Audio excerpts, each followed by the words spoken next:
Miss হবে না আপনার পছন্দের টিভি শো। দেখুন জি5 অ্যাপে একদম ফ্রি। চাকরি তোকে করতে হবে, আর আমি এটা খুব ভালো করে জানি তুই চাকরি করলে তাতে তোর উন্নতি হবে।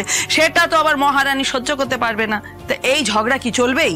আমার চাকরি নিয়ে ঝামেলা হচ্ছে না মা, ঝামেলা হচ্ছে শ্রীয়ের চাকরি নিয়ে। বৌমাকে সাহায্য করার আগে না নিজের ছেলেকে সাহায্য করো। নিজের ছেলেকে যদি তুমি শুধরাতে পারো তাহলে সংসারে আবার শান্তি নেমে আসবে। আমার ছেলে সোনার চাঁদ, বুঝতে পেরেছো? যে মেয়ে পাবে ধন্য হয়ে যাবে, তাকে শোধরানোর কথা বলছে কে রে? এই বৌমা পাওয়াটাও না কম সৌভাগ্যের নয়, বুঝেছো? সেই কথাটা স্বীকার করার সময় আসছে। এই সংসার ছাড়া যে মেয়েটার কিচ্ছু ভাবে না, এই মেয়েটা কতটা কষ্ট পেলে এই রাত বিরতে বাড়ি ছেড়ে চলে যায়। গেছে, বেশ করেছে, দেখে নিচ্ছে, যাক। আবার ফেরার চেষ্টা করো, তখন আমি মজা দেখাবো। আমার সঙ্গে না এত ঝামেলা করো না, গন্ডগোল করো না, ভাল লাগছে না আমার। টিভিতে শুভা আমার কথা শোনো, দয়া করে আমার কথাটা শোনো। যাও রাজের সাথে টিভি কথা বলো, গুরুধরকে বোঝাও যাতে বৌমাকে ফেরত নিয়ে আসে। আমি পারবো না, ওদের স্বামী স্ত্রীর ব্যাপার, ওরা নিজেরা বুঝবে। দাও রিমোটটা দাও। আচ্ছা শুভা, তুমি শাশুড়ি মায়ের এতটা দায়সারা মনোভাব কেন তোমার? দেখো, বাড়ির বউ রাত বেরোতে বাড়ি ছেড়ে চলে গিয়েছে, এতে বাড়ির সম্মানহানি হবে। এই কথাটা তোমাকে কতবার বলতে হবে? আমি তাতে কি করব? ওর কাছে গিয়ে বলবো, ওগো বৌমা গো, ফিরে এসো গো, আমাদের উঠোনে আমার পা রাখো গো। আমি পারবো না। ঠিক আছে, তোমায় কিচ্ছু করতে হবে না। তোমার ছেলের কাছে যাও, তাকে একটু বোঝাও, যা করার রাজ করবে, তোমায় কিচ্ছু করতে হবে না। তুমি বরং একটা কাজ করো, তুমি যাও রাজের কাছে, গিয়ে রাজকে বলে যে আমি বলেছি বৌমাকে ফেরত আনতে, এর থেকে বেশি আমি কিচ্ছু করতে পারবো না। তুমি যাবে না? না, যা করো আমাকে করতে হবে তো। সত্যি শুভা, তোমার কাছে আসাটাই আমার ভুল হয়েছে। ভাগ্য করে এমন একটা বউ পেয়েছিলাম আমি। ভাগ্য দেখাচ্ছে ভাগ্য? আমার ভাগ্যটা কি? পোড়া কপাল তো আমার। সকাল থেকে রাত পর্যন্ত রান্নাঘরে যাচ্ছি, হেসেল ঠেলছি। বড়দা শোন, বড়দা। রাজ নাম, রাজ ওপর থেকে নাম। বাবা, বড়দা বোধহয় শুনতে পাচ্ছে না, দরজা বন্ধ আছে বলে। কিন্তু বৌদি তো এতক্ষণে নিশ্চয় অনেক দূর চলে গেছে। বলো, বৌদিকে ফেরাবো কি করে? রাজ আমার কথা শোন, রাজ নাম। বড়দা, এই বড়দা, বাবা আমি না উপরে যাচ্ছি, বুঝলে? দেখি দরজা খুলে কিনা। বড়দা যা তাড়াতাড়ি যা।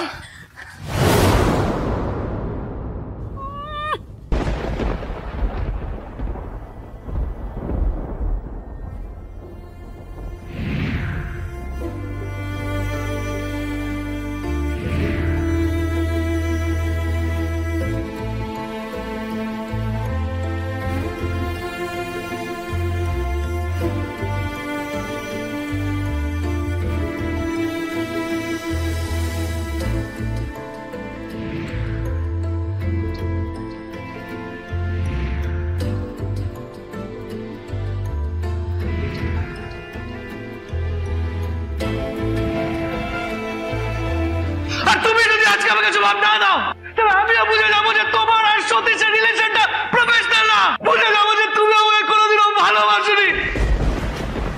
আমি ভেবেছিলাম মায়ের কাছে প্রমাণ করে দেব যে তুমি আমার যোগ্য রাজ,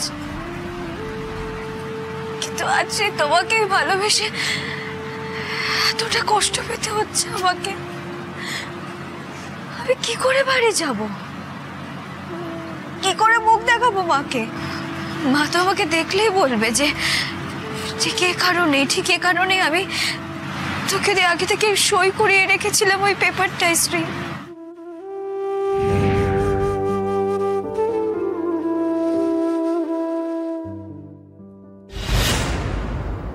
আমি যেন কোথাও গিয়ে দাঁড়াতে পারবো না রাজ,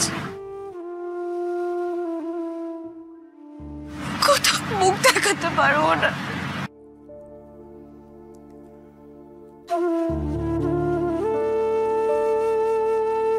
যাবো না তোমাকে ফেরত আনতে। কেন যাবো? ইচ্ছে করছে না। এত কিছুর পরে তুমি আমার দিকে আঙুল তুলছো। শ্রী, আমি ইচ্ছে করে সেদিন ফেরত আসিনি, গ্যারেজে ছিলাম। কেন আসবো বলো? বেশ করেছি আমি। তুমিও তো আমার কাছ থেকে এত কিছু লুকোচ্ছ, আর সব কিছুর পর তুমি আমাকে দোষারোপ করছো। একদম ঠিক করছো না তুমি। রাজ বাবা, তোদের মধ্যে কি নিয়ে অশান্তি রে? শ্রী ফিরেছে মা। এতই যখন ওকে নিয়ে ভাবছিস, তখন ওকে যেতে দিলি কেন? দেখ বাবা, একটা জিনিস আমি কিন্তু লক্ষ্য করছি, এই যবে থেকে তুই চাকরিটা পেয়েছিস না, তবে থেকে তোদের মধ্যে অশান্তি বেড়েই চলেছে, কিছু না কিছু নিয়ে। শ্রী ঝামেলা পাকিয়েই চলেছে। এটা তো চলতে পারে না, এর তো একটা বিহিত করতে হবে নাকি? দেখ বাবা, চাকরি তোকে করতে হবে, আর আমি এটা খুব ভালো করে জানি, তুই চাকরি করলে তাতে তোর উন্নতি হবে, সেটা তো আবার মহারানী সহ্য করতে পারবে না। তা এই ঝগড়া কি চলবেই? আমার চাকরি নিয়ে ঝামেলা হচ্ছে না মা, ঝামেলা হচ্ছে শ্রীয়ের চাকরি নিয়ে। তুমি জানো শ্রী কার আন্ডারে কাজ করছে? ও মা, কোথায় চাকরি করছে, আর সেটা নিয়ে তোদের মধ্যে ঝামেলাই বা কেন? মা, শ্রী সতীশের আন্ডারে চাকরি করছে। সে কি রে? হ্যাঁ মা, ওই সতীশ যে বারবার আমাকে অপমান করেছে, আমাকে প্রবলেমে ফেলার চেষ্টা করছে। মা, শ্রী কি বুঝতে পারে না ওর আন্ডারে কাজ করা মানে নিজের স্বামীর অপমান হওয়া? মানে এটা কেউ বুঝতে পারছে না। বাবা, আমি তো ভাবতেই পারছি না। চিচু ও এখানে চাকরি করছে, তা মাইনেটা কি আগের থেকে বেশি? জানি না মা কত কি মাইনে, আমি কিচ্ছু জানি না, কিন্তু এই চাকরিটাও করবে না। আমি এই চাকরিটা শ্রীকে করতে দেব না। এসো ক্যাপ্টেন, তুলি।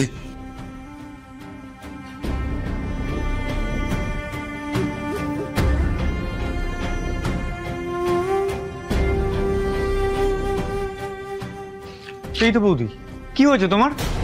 রাস্তায় আমার সাথে কথা পর্যন্ত বললে না, এদিকে এসে শুনলাম তুমি নাকি রাগারাগি করে বেরিয়ে গেছো।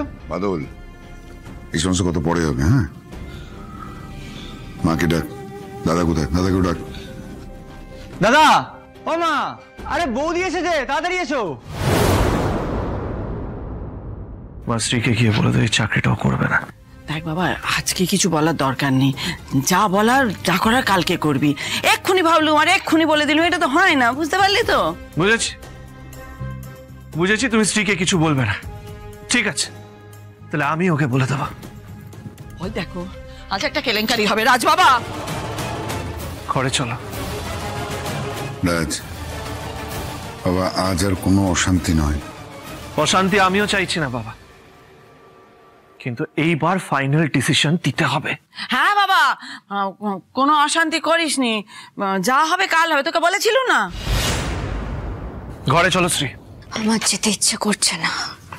রাজ, রাজ বাবা, ও কিন্তু অনেক কষ্ট পেয়ে আজকে বাড়ি ছেড়ে চলে গিয়েছিল। একটু ভালোভাবে বল না, এটা বুঝিয়ে বল। এভাবে কড়া ধমক দিয়ে কথা বলাটা তোর সাজে না। আমি জানি না আমি কিভাবে কথা বলছি বাবা।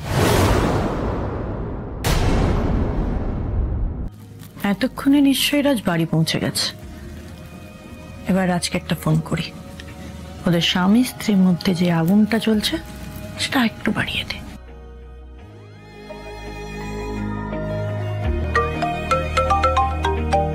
কি হলো? রাজ ফোন ধরছে না কেন? তার মানে কি ওদের মধ্যে সবকিছু ঠিক হয়ে গেল? জি5 ডাউনলোড করুন আর সব এপিসোড দেখুন একদম ফ্রি।